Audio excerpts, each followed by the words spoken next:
Welcome to Lesson 21 of the Level S Vocabulary Series. This lesson includes words that help describe personality, behavior, and communication. Great tools for analyzing characters or writing personal essays. As always, we'll focus on anchor phrases and real-life examples to lock in each word's meaning. Let's get started.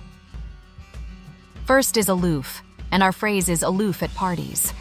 Someone who is aloof stays emotionally distant or avoids getting too involved. If someone is aloof at parties, they might stand apart from the crowd, keep quiet, or avoid small talk. For example, she stayed aloof during the meeting means she didn't participate or show much emotion.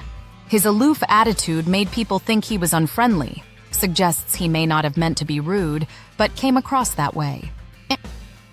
Next is candor with the phrase, "Thanks for your candor." Candor means openness and honesty, especially when someone speaks frankly, even if the truth is uncomfortable. When you say thanks for your candor, you're appreciating someone for being straightforward. For example, he spoke with candor about his mistakes, means he didn't try to hide them. Her candor in the interview surprised everyone, shows she was refreshingly honest. Now we have deterrent, and our phrase is, "Death sentence deters crime." A deterrent is something that discourages people from doing something. If people fear punishment, like the death sentence, it may act as a deterrent to crime. You could say, security cameras act as a deterrent to theft because they make people think twice. The high fine is a deterrent against speeding, shows how consequences can prevent bad behavior. Next is enunciate, and our phrase is, enunciate every syllable. To enunciate means to speak clearly and pronounce words carefully. If someone says enunciate every syllable, they want you to say each part of the word so it's easy to understand. For example, she enunciated the instructions clearly, means there was no confusion. You need to enunciate more during presentations, is advice to help others hear you better. Let's move on to gullible with the phrase, "Don't be so gullible." If someone is gullible, they're easily fooled or tricked. Saying, "Don't be so gullible," is a warning not to believe everything you hear. For example, he believed the prank and looked gullible, means he was too trusting. Scammers often target gullible people because they're more likely to fall for tricks. Now we have innocuous, and the anchor phrase is innocuous error. Innocuous means harmless, not likely to cause any real damage. An innocuous error might be a small mistake, like spelling something wrong. That doesn't hurt anyone. You might hear, "It was an innocuous joke not meant to offend," meaning it was said in good fun. Or, "The comment seemed rude, but it was actually innocuous," showing it wasn't meant badly. Next is nefarious, and the phrase is nefarious villain. Nefarious means extremely wicked or evil.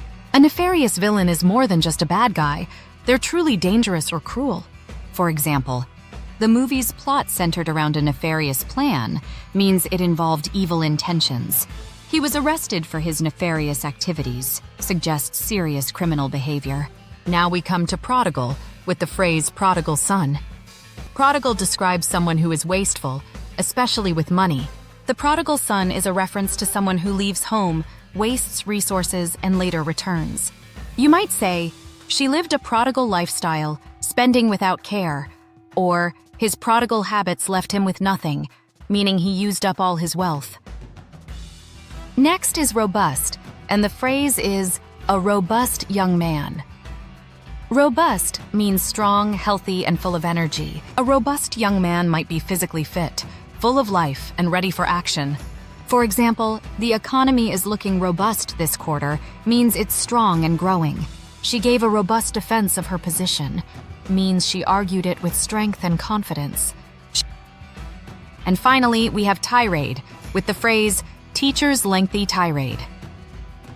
A tirade is a long, angry speech, usually a scolding or harsh criticism. If a teacher gives a lengthy tirade, they're probably upset and venting frustration. You might say, "He launched into a tirade about the mess," meaning he went on and on. Or, "After the mistake, she endured a tirade from her boss," which shows a heated outburst.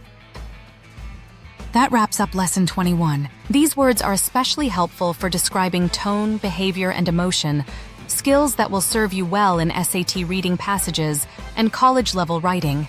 Keep practicing with the phrases and examples, and I'll see you in Lesson 22.